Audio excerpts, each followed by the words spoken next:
Very good afternoon, students.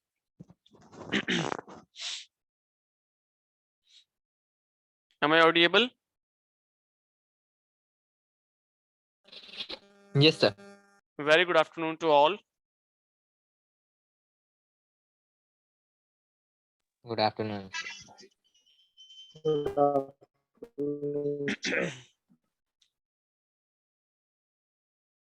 Okay, so in our last class, we were discussing about the damped frequencies, or the damped vibrations and the frequency of a damped system. Okay, तो हम यहाँ discuss कर चुके थे कि वरना elastic body is in set body is set in a vibratory motion.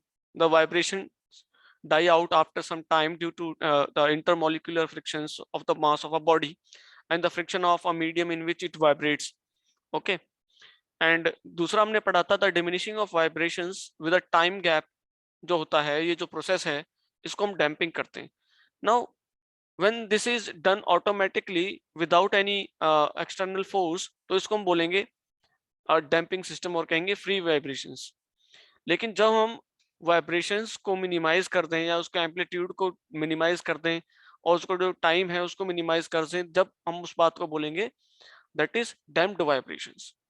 जैसा कि मैंने आपको एग्जांपल्स दिए थे, कर शॉकर है आपकी गाड़ी के अंदर, डोर क्लोजर्स हैं, राइट. सो इस तरह की जो चीजें हैं उनके अंदर हम जो क्या करते हैं, फोर्स डैम्पिंग करते हैं. तो external damping can be increase by using dashpots and a damper. तो एक जो हार्डवेयर है हमारा जिससे हम ये अचीव करते हैं दैट इज डैशपॉट और a damper. A dashpot has a piston which moves in a cylinder filled with some fluid and shock absorbers fitted in suspension systems of the motor vehicles reduce the movement of the spring when they are suddenly when there are sudden shocks, thus damping out of bouncing which could have occurred otherwise. तो वो जो damping है वो उस shock को absorb कर लेती है, कम करती है, उसका जो इम्पैक्ट है उसको कम लाती है. As before considered in a helical spring suspended from a fixed support, AA, जब मैंने बताया AA इसकी नेचुरल पोजीशन थी, ये जो AA देख रहे हो आप, this is his natural position. सबसे पहली पोजीशन क्या है, this is AA.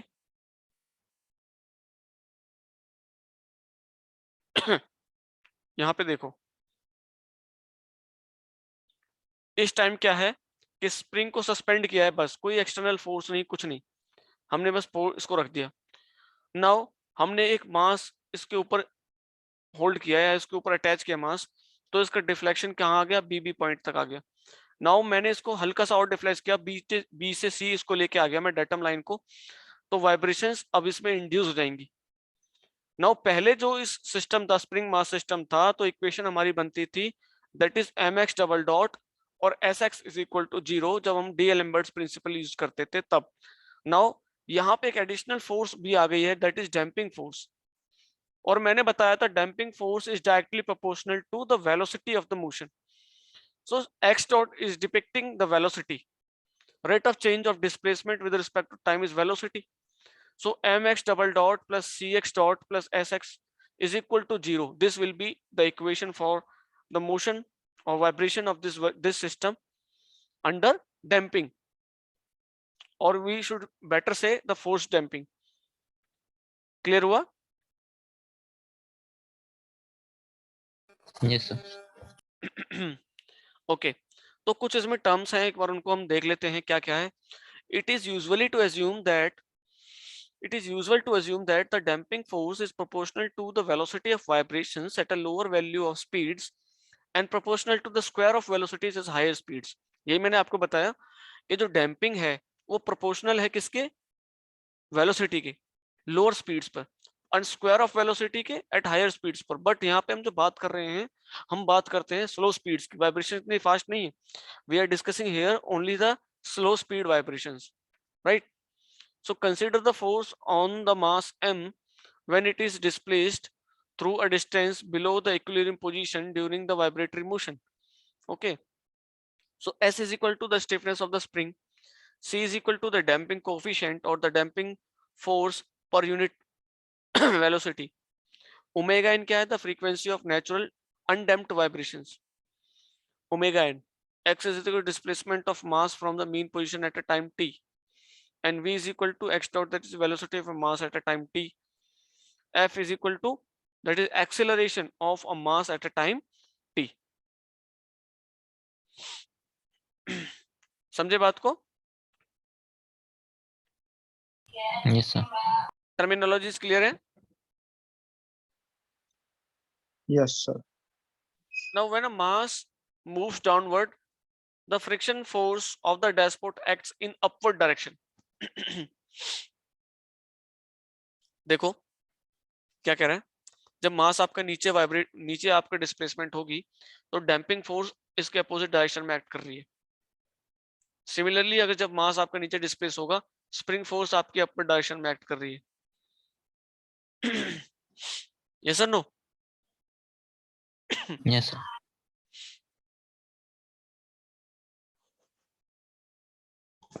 Now the force acting on the mass. अब इसके ऊपर कौन कौन सी एक्ट कर रही है फोर्स? देखो, एक तो इनर्शिया फोर्स है इसकी, that is mass into acceleration, जो हमने इसको डिस्प्लेस किया उसकी वजह से इसके अंदर एक्सेलरेशन आया. दूसरी spring force, that is k into x. x is the displacement, तो k इनटू x. और यहाँ पे अगर मैं स्प्रिंग स्टिफनेस s से रिप्रेजेंट करता हूँ तो spring force will be s into x. Now this is the damping coefficient into velocity, that's x dot. So these three forces are acting on this mass at this point of time, that is inertia force, damping force and spring force. As the sum of the inertia force and the external force on a body is in any direction is to be 0, तो इनका summation must be equal to 0. ठीक है?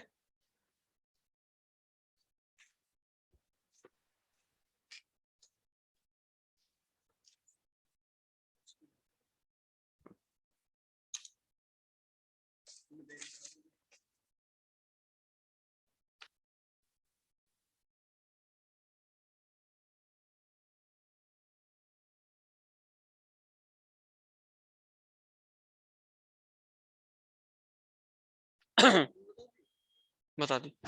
Okay,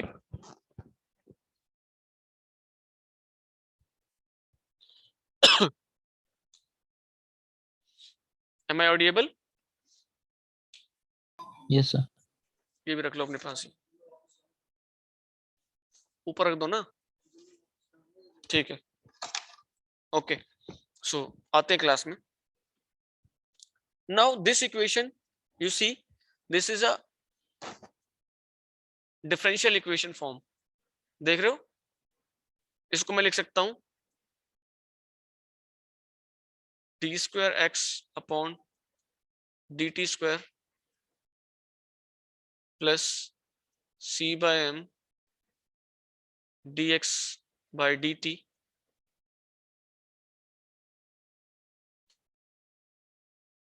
plus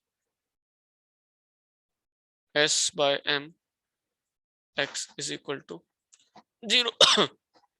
Now this is a differential equation of degree 2. Differential equation है ये जिसकी degree कितनी है? 2. जो हम 12th में पढ़ते थे तो वो डिग्री 1 की होती थी ज्यादातर, that is dy by dx plus dy capital dy is equal to 0. ये हम निकालते थे, फिर इसके हम रूट्स निकालते थे और हम इक्वेशन बनाते थे इसकी. सिमिलरली ये सेकंड ऑर्डर डिफरेंशियल इक्वेशंस हैं, so we have to find it out the roots और हमें इक्वेशन बनानी है इसकी.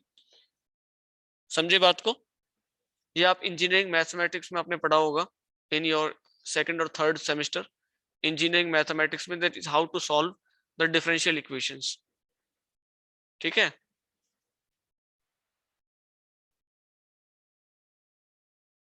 समझे बात को? ये जानना sir. जरूरी है कि डिफरेंशियल इक्वेशन ये फॉर्म आई है, फिर इसको फर्दर हम सॉल्व कैसे कर रहे हैं अभी हम एक्सप्लेन करेंगे कि कैसे एक्सप्लेन हुआ है ये, कैसे कैसे पैरामीटर्स इसके हमने सिलेक्ट किए हैं, कैसे कैसे हमने इक्वेशंस बनाई हैं और फाइनल रिजल्ट हमारे पास कैसे आया है. ठीक है, ये इंपॉर्टेंट है.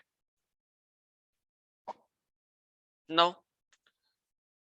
it is a differential equation of second order and its solution will be in the form of x is equal to a e raised to the power alpha 1 t b e raised to the power alpha 2 t. Now alpha 1 and alpha 2 are the roots of this equation. जो ये वाली equation है इसके roots हैं alpha 1 and alpha 2. Now we have to find first of all the alpha 1 and alpha 2. After that we have to find the net solution.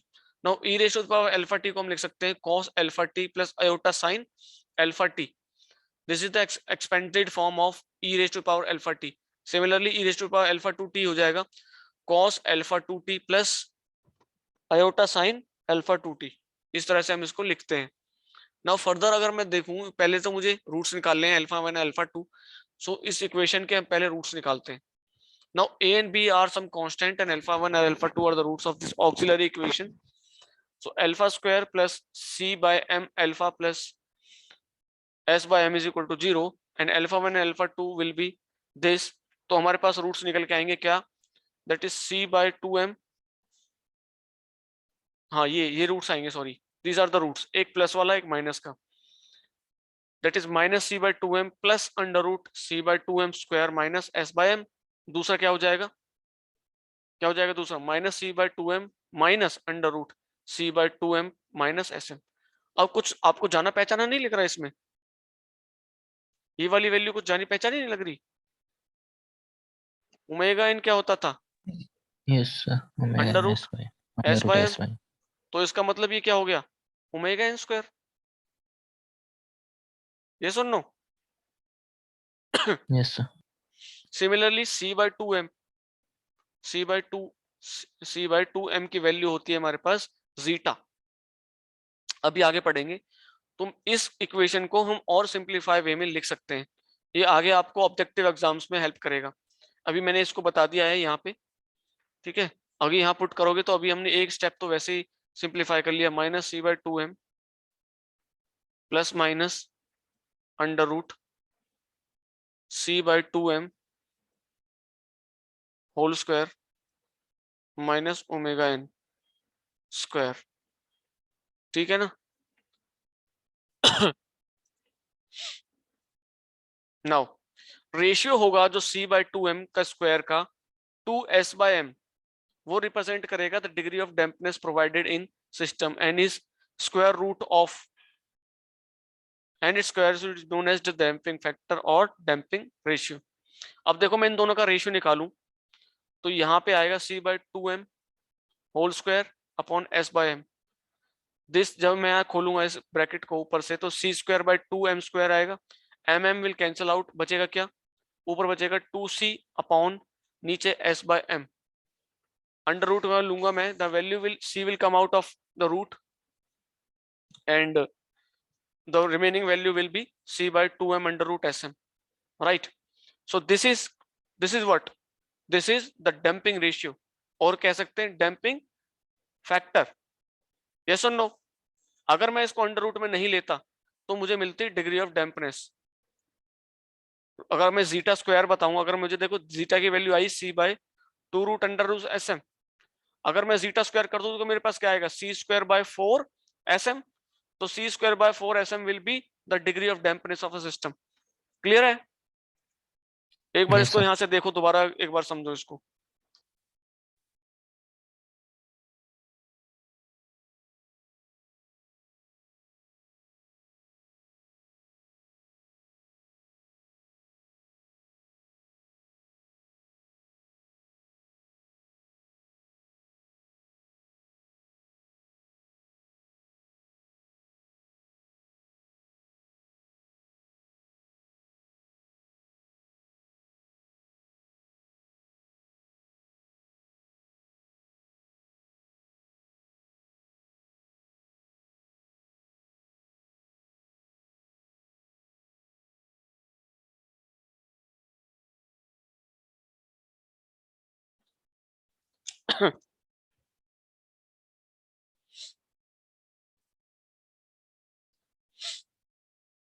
Yes.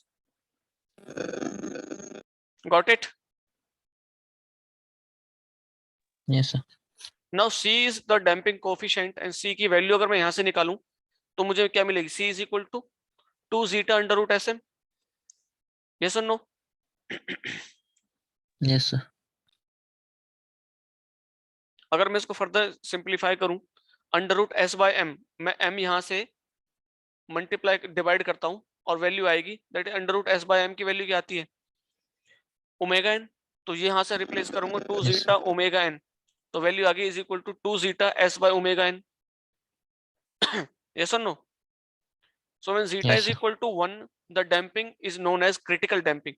जब zeta is equal to 1 हो जाएगा then C is equal to 2 S by omega N. तो that condition is known as critical damping. Okay, so the corresponding value of damping coefficient is denoted by cc, उसको हम बोलेंगे critical damping coefficient cc। ठीक है, और उसमें cc की value कितनी आ जाएगी 2s by ओमेगा n। ये तो आएगा।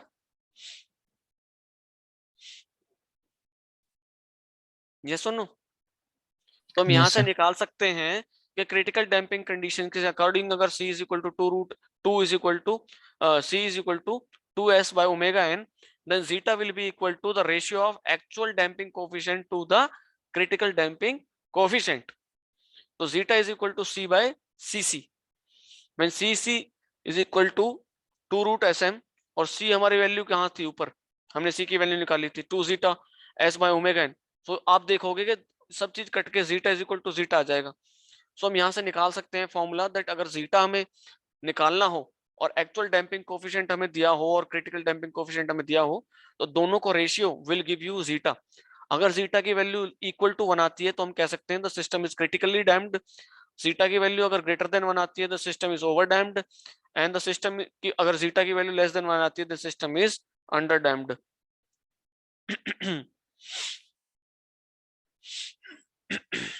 ठीक है, नाउ अगर मैं आपको सीसी एंड सी की वैल्यू दूं तो क्या आप फाइंड आउट कर सकते हैं कि सिस्टम डैम्प्ड है, ओवर डैम्प्ड है, अंडर डैम्प्ड है? बोलो। हाँ जी, कर सकते हो। यस। Yes, sir. नोट्स भी बनाते हो कि नहीं बनाते आप, शॉर्ट नोट्स? Sir, बनाते हैं। हाँ जरूरी है, क्योंकि अभी जो मैं पढ़ा रहा हूँ वो आप बुक से पढ़ोगे तब भी समझ में नहीं आएगा। जो चीजें अभी समझ में आ रही है उनको अपनी भाषा में लिखते चलो।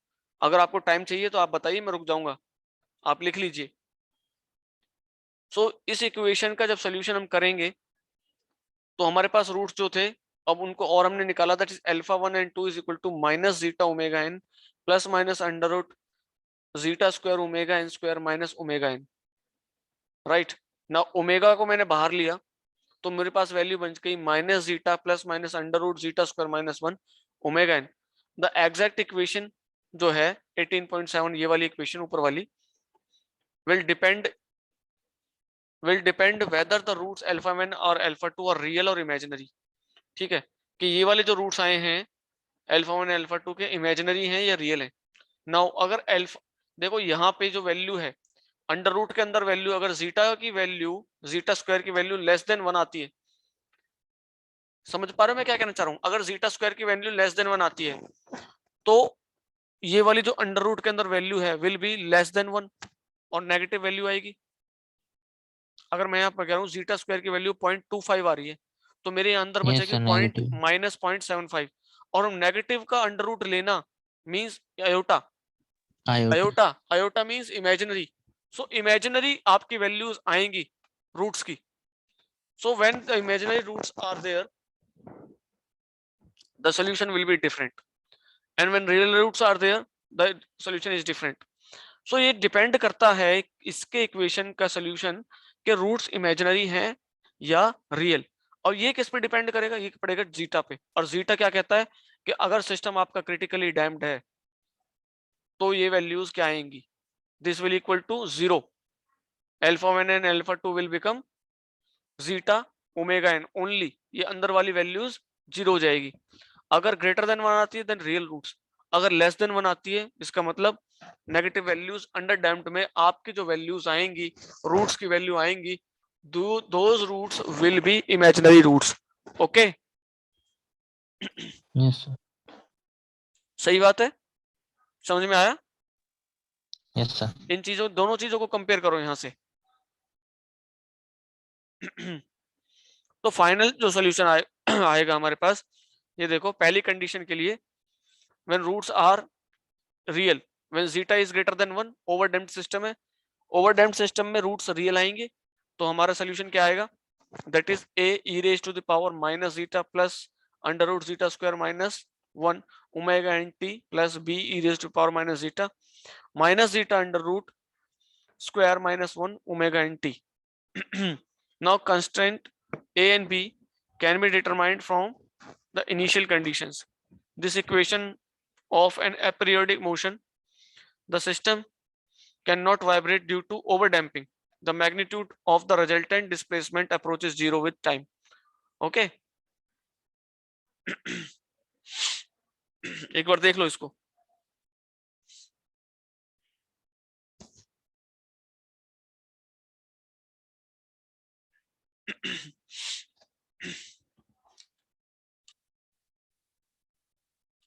क्या कह रहा है ये कि इक्वेशन में पीरियोडिक मोशन होगा। पीरियोडिक मोशन क्यों नहीं होगा, क्योंकि वाइब्रेशन होने ही नहीं दी उसने। डैम्पिंग इतनी जबरदस्त थी कि उसने मोशन को वाइब्रेट ही नहीं होने दिया, सिस्टम को वाइब्रेट नहीं होने दिया। The system can not vibrate due to over damping and the magnitude of resultant displacement approaches to zero with time. जैसे वाइब्रेशन इंड्यूस हुई, उसका मैग्नीट्यूड तुरंत जीरो कर दिया, वाइब्रेशन होने ही नहीं दी। इस तरह के सिस्टम को हम ओवर डैम्पिंग सिस्टम बोलते हैं, right? Yes, sir. When zeta is less than 1, the system is underdamped. The roots of auxiliary equations are imaginary. Now imaginary roots of iota की वैल्यू आएगी भैया यहाँ तो। So इसका जो सोल्यूशन निकलेगा that will be equal to this. The final solution here, x e raised to the power minus zeta omega t sin omega dt plus xi. अब यहाँ पे ओमेगा डी क्या आ गया भैया, दिस इज, देखो ये अंडर डैम्प्ड सिस्टम है, इसका मतलब क्या है, वाइब्रेशंस तो होंगे, वाइब्रेशंस होंगे तो वाइब्रेशन की फ्रीक्वेंसी भी होगी। जो हमारे नेचुरल वाइब्रेशंस होते थे तो नेचुरल वाइब्रेशन की फ्रीक्वेंसी ओमेगा एन आती थी, जिसकी value omega n is equal to under root s by m होती थी। लेकिन अभी यहाँ नेचुरल फ्रीक्वेंसी नहीं है। Now this is damped system, तो यहाँ पे जो फ्रीक्वेंसी आएगी that will be different from natural one, तो उसको हम रिप्रेजेंट करेंगे WD से, और उसकी वैल्यू क्या होगी, under root 1 minus zeta square omega n, that is damped frequency of vibration, right? The solution के अंदर देखो यहाँ पे तीन पार्ट हैं, x, दूसरा है e raise to the power zeta omega n t, और एक आपका साइन फंक्शन है, ये देख रहे हो, ये वाला और ये वाला, और ये जीटा x। तो x क्या है, x is a constant value, कोई भी numerical constant value, e raised to the power minus zeta omega t which decreases with time, and finally e raised to the power minus infinity will approaches to zero। समझ रहे हो बात को? Yes, sir. ये इस तरह से ये अप्रोच करेगी और इनफाइनाइट टाइम पे जाके जीरो हो जाएगी। समझे बात को? Yes, sir. ये समझ रहे हो ना, यहाँ से जैसे जैसे टाइम के साथ, दिस टाइम एक्सिस, एक पॉइंट पे जाके इनफाइनाइट पे इज इक्वल टू जीरो हो जाएगी, राइट? इसे बोलते हैं लॉगरिथमिक में डिक्रीमेंट, अभी बताएंगे कैसे होगा। Now sine omega dt plus xi which represent the repetition of motion, sine theta represent करता था जब हम सिंपल हार्मोनिक मोशन के लिए हम वैल्यू निकालते थे, the x is equal to और y is equal to a sine omega t plus phi. तो साइन ओमेगा t फाई क्या था, that means there is a periodic motion, yes और नो, रिपीटेटिव मोशन हो रहा है। So this is representing the repetition of motion, इसका मतलब under damp system में वाइब्रेशन तो है। अगर sine omega t plus psi की अगर मौजूदगी है अगर सिस्टम में, ये रिप्रेजेंट करता है कि आपका सिस्टम वाइब्रेशन में है, यस और no? Yes, sir. Thus the resultant motion is oscillatory with decreasing amplitude having a frequency of omega d and ultimately motion dies with time. समझ गए बात को? यहां तक समझ में क्लियर है सबको? Yes, sir. एक बार ऊपर से इसको पढ़ लीजिए ताकि आपको और क्लियर हो जाए. अगर कोई इसमें दिक्कत है तो मुझसे पूछ लेते हैं आप.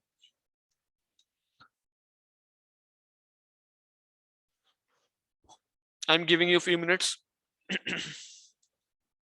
Please go through this.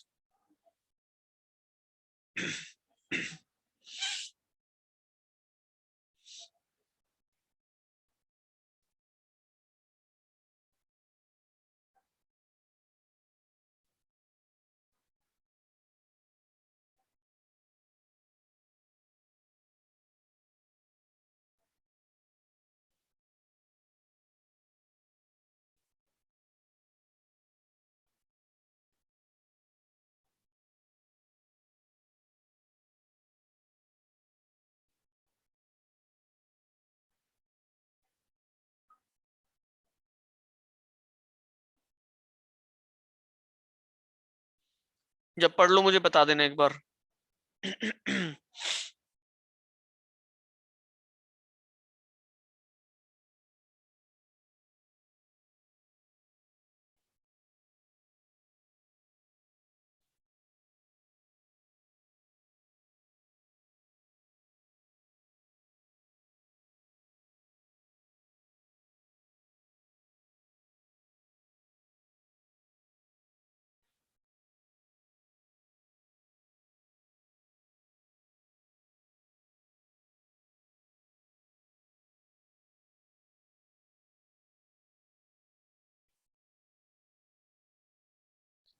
हो गया सर.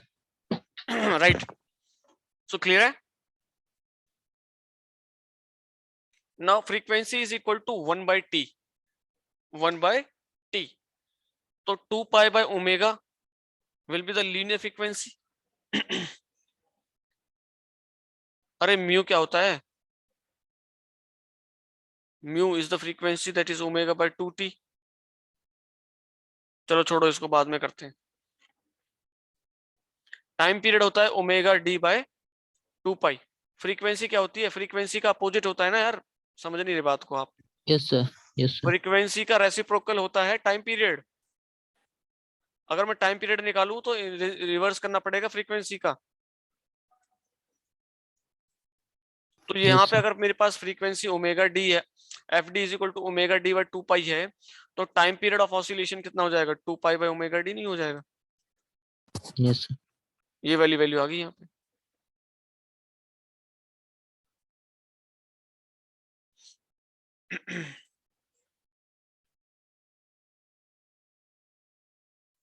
ये उल्टा लिख दिया इन्होंने, एज इट इज लिख दिया इसने. ये गलत है. फ्रीक्वेंसी Yes, और sir. टाइम का रिलेशन उल्टा होता है. इसने ये वैल्यू सीधे यहाँ प्रिंट कर दी है. प्रिंटिंग मिस्टेक है. कर लेना इसको करेक्ट.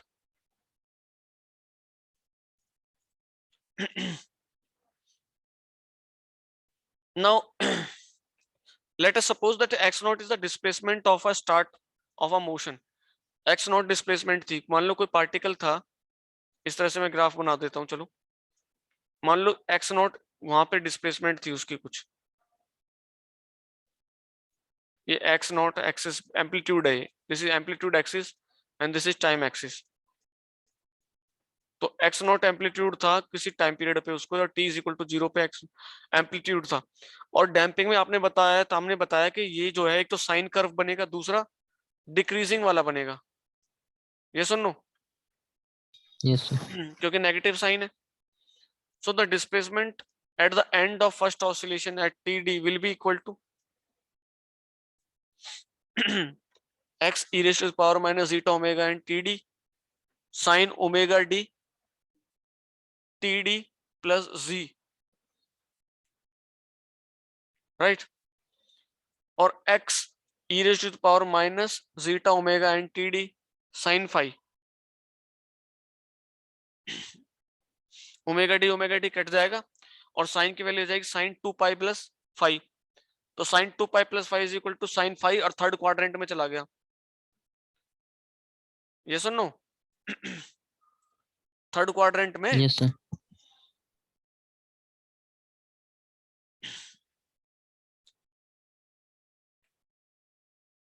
समझे ना बात को? ये कैसे आया, ये कैंसिल हो जाएगा और 2 पाई प्लस 5, अब sine 2 pi plus 5 is equal to sine 5 तो होगा, sine 180 plus theta is equal to sine theta, कोई चेंज नहीं होगा। Yes sir. सो ये वैल्यू आ गई यहाँ पे। Now x2 is the displacement eight end of second oscillation. अब यहां से कोई ऑसिलेशन हुआ, अब ये पॉइंट यहाँ पहुंचा, सो यहाँ पे इसका एम्पलीट्यूड जो पहले था ये उससे कम हो गया, ये वाला, क्योंकि डैम्पिंग हो रही है, तो इसका ये बचा हमारे पास एम्पलीट्यूड।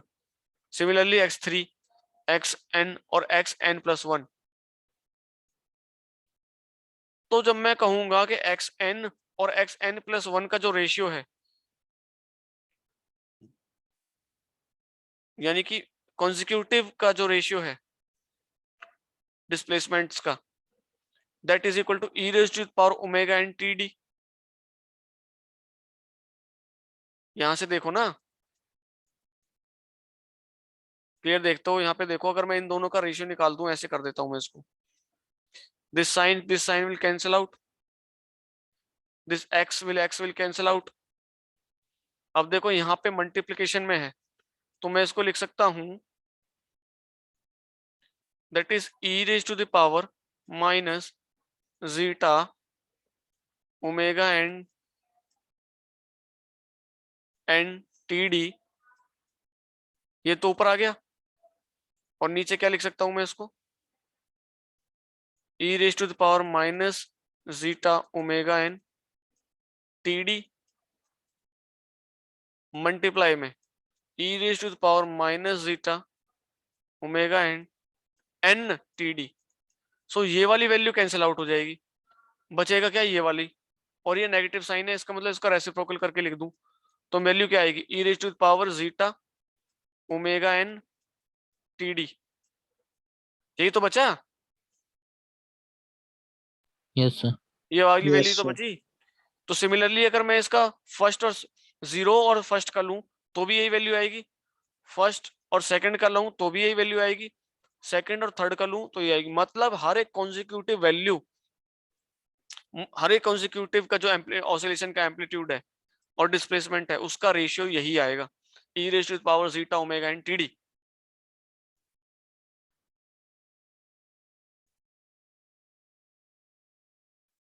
देख रहे हो, ये साइन कर्व है with decreasing amplitude with time. Sine curve ऐसे बनता है ना। Yes sir. So this shows, which shows the ratio of the amplitude of successive oscillations is constant, right? अगर zeta is equal to 1 हो जाए तो damping is critically damping, ठीक है? The roots of the auxiliary equation are equal and each being equal to minus omega n. The solution will be e raised to the power minus omega n t approaches to 0 as time t is equal to approaches to 0. Thus the motion is aperiodic. The displacement will be approaching to 0 with time. ठीक है? तो यहाँ पे figure क्या दिखाती है, the motion of a particle, the motion from the 3 different cases discussed here. देखो तीनों को साइमल्टेनियसली यहाँ पे ड्रॉ किया गया, देखो डॉटेड लाइन से। पहला जीटा इज इक्वल टू 1 पे, दूसरा zeta is less greater than 1 पे, एंड तीसरा जीटा इज लेस देन 1 पे। तो आप क्रिटिकल डैम्पिंग में देखोगे, if you see this graph of critical damping, कोई भी ऑसिलेशन नहीं है। यहाँ आपके मैक्सिमम डिस्प्लेसमेंट से सडनली आपका जो पार्टिकल है वो तुरंत के तुरंत डिस्प्लेसमेंट 0 पर आ गया एट अ वैल्यू हियर, यहाँ पे। Similarly when zeta is greater than 1, तो इसकी जो टाइम पीरियड है डैम्पिंग में वो क्रिटिकल डैम्पिंग से ज्यादा लगा, देख पा रहे हो? Yes sir. यहाँ देखो, ये वाला ग्राफ यहाँ से यहाँ तक बढ़ा है, और ये जो क्रिटिकल डैम्पिंग का था वो यहीं खत्म हो गया। तो यहाँ हम ये कंक्लूड कर सकते हैं, ऑल दो ओवर डैम्पिंग में आपकी डैम्पिंग क्रिटिकल डैम्पिंग से ज्यादा है, स्टिल जो इसका टाइम पीरियड है डैम्पिंग का वो क्रिटिकल डैम्पिंग से कम है, कम है।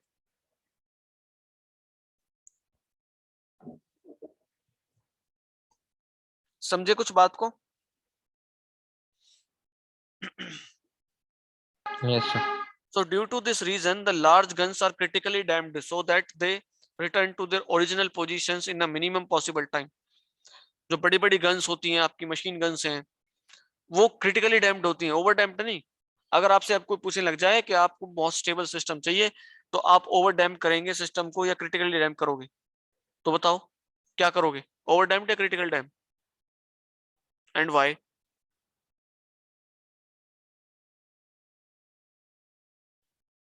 बोलो। क्रिटिकली करें। क्रिटिकली करेंगे ताकि हमारा जो स्टेबलाइजेशन का टाइम है, वाइब्रेशन ऑसिलेशन स्टेबलाइजेशन का जो टाइम है, वो मिनिमम हो। यही तो हम चाहते हैं कि Yes, हमारा sir. जो गन है या कोई भी वाइब्रेटिंग ऑब्जेक्ट है या वाइब्रेटिंग बॉडी है, वो तुरंत के तुरंत रेस्ट में आ जाए, ज्यादा देर तक वाइब्रेट ना करे। ठीक है? Yes, sir. तो if gun barrels are over damped, they will take more time to return to the original position, और फिर हमें एम करने में उतना ही ज्यादा टाइम लगेगा, क्योंकि हमें उसको, जब तक वो उसकी वाइब्रेशन स्टेबलाइज नहीं हो जाए, तब तक हम दूसरा एम नहीं ले सकते। फिर तो वो वाइब्रेट ही करती रहेगी और दुश्मन की गोली आती रहेंगी हमारे ऊपर। इसलिए क्रिटिकल डैम्पिंग बहुत जरूरी है। So following are the points to be noted. पहला क्या है, the undamped system zeta is equal to 1 होता है, vibrates at its own frequency which depends upon the static deflection and the weight of mass omega n is equal to under root g by delta, that is Rayleigh's method. दूसरा, when the system is underdamped, zeta is less than 1, frequency of system decreases to omega d is equal to 1 minus zeta square omega n, and the time period increases to td is equal to 2 pi by omega d. The amplitude of the vibration decreases with time. The ratio of the successive amplitude becomes constant, and the vibrations die with time. ठीक है? ये एक बार कुछ points और हैं, इनको पढ़ लो। Till then, I will take your attendance.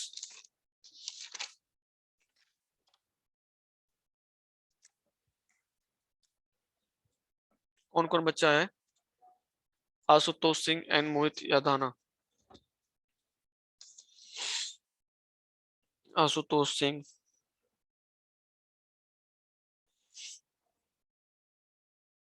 मोहित, और कोई बच्चा? No sir. ये वैसे कर क्या रहे हैं बच्चे, आते क्यों नहीं है क्लास में? ये पेपर में नहीं बैठना इनको? पता। कोई दिक्कत नहीं है, लॉस उनका है, right? So if you have any query, any doubt till now, you can ask me, and rest आगे हम जो है नेक्स्ट क्लास में कवर करेंगे। ओके? Okay, sir.